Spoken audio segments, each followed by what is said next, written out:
to talk about hardening off your indoor started seedlings. So here it is, your complete guide.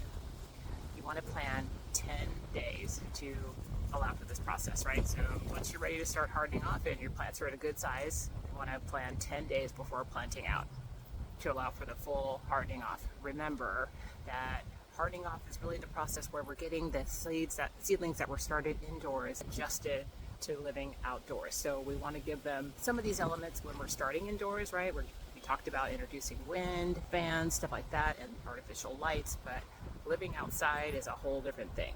So up to now, those seedlings have been super babied. We want to toughen them up and get them ready to live outside. That's why we call it hardening off. Now, I do want to point out that during this process, you super close attention to certain things that could happen during the hardening off period. So if you see excessive winds or extreme heat or cold during this period, take some precautions with your seedlings always.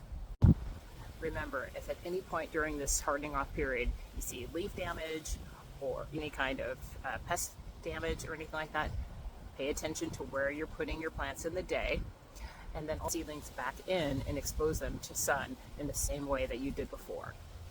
Now, I usually go from artificial light, however, to moving the seedlings into a bay window so they're getting full light.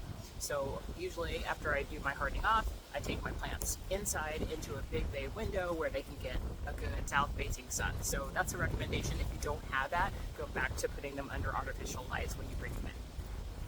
I'm talking about this in relation to tomatoes and tomatillos, but really this hardening off period can count for anything. So I do the same thing for peppers, eggplant, anything I start indoors. Remember, during hardening off, you want to do a total of 10 days, and you want to start with 1 hour and end with 10 hours outdoors. So you're increasing 1 hour each day.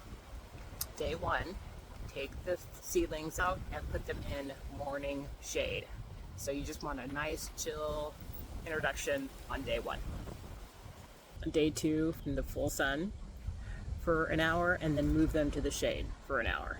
So basically you're increasing the amount of sun by the number of days by 1 hour.